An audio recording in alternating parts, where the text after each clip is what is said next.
Expedition. At the end of October each year, Mr. Paul, a wonderful teacher, takes a group of his favourite students on an expedition to the northern mountains of Vietnam. In 2015, his group were the first to climb to the very top of the highest mountain in a competition arranged by the local village, and won a delicious meal that evening.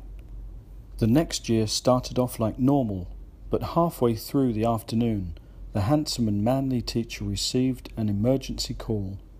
It was from another team that were climbing the same mountain. He listened carefully to their position and then gathered the students together. "I have just received an emergency call from a group of American climbers. They are trapped inside a cave about 4 kilometers from here," he said in a manly voice. The students all agreed that they should go and help with the other group. "We must help," said Tao. "Yes, come on, let's get moving," said her girlfriend Ling. Then they noticed one of the students sitting down. "I don't want to go, it's too far. I am tired," said a young girl called Huang Ang, who wanted to be a singer. But the others all grabbed her and pulled her onto her feet. The group set off on a hike up the mountain and arrived an hour later. "Look, there's the cave up ahead," shouted Tao to the others, who were far behind. Then they noticed something strange.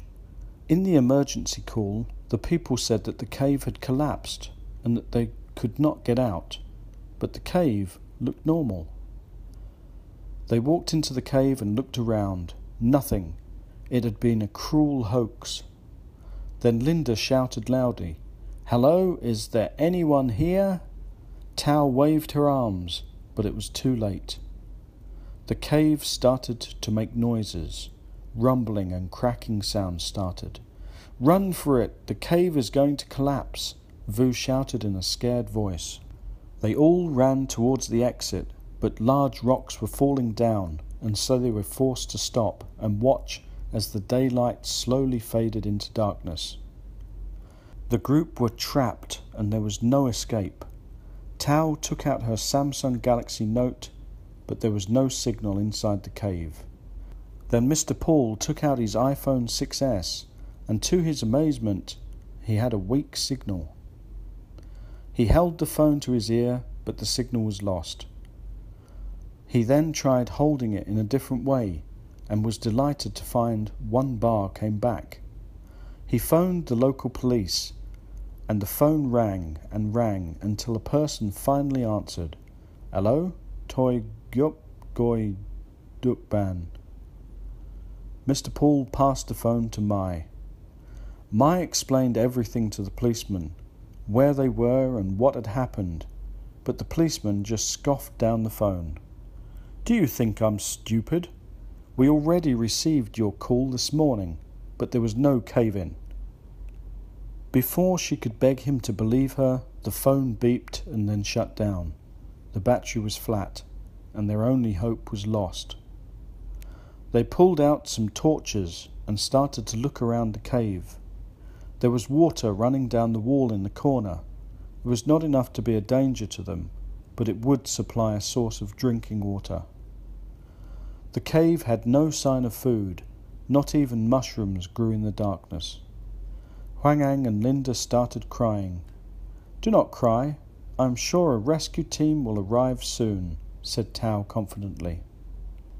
The group pulled out their sleeping bags and crawled inside to try and sleep. The cave was very cold that time of year, and they could not start a fire because the smoke would choke them. Days passed by and there was no sign of a rescue. They were becoming weak from hunger, and the water had reduced to a mere trickle that they had to fight over. It was another 6 weeks before anyone came near the cave. Then, after hearing screams from within, they organized a rescue party, and the rocks were finally removed. Tao was the only survivor inside the cave. The rescuers were amazed that anyone was still alive, and she looked very healthy. There were so many questions from people, and she lowered her head as she answered the main question. What did you eat?" She said slowly, "Well, Mr. Paul became weak first, and so all of the students decided that we should sacrifice him so that we could live. Mr. Paul knew what we were planning and agreed with our plan, and so he gave his life to save ours," she explained in a proud voice. The rescuers looked surprised and said, "He was a big man. He should have been enough for you all to have survived this long." "What happened to the other students?" Tao looked guilty and replied, "Well, Mr. Paul was so delicious that I could not stop eating, and then after a day or two he ran out of meat, and so someone else had to go. It continued one after the other until there were only a few of us left, and then only me." The people listened in disbelief at her story before taking her back to her family in Hanoi. Only she knew the truth.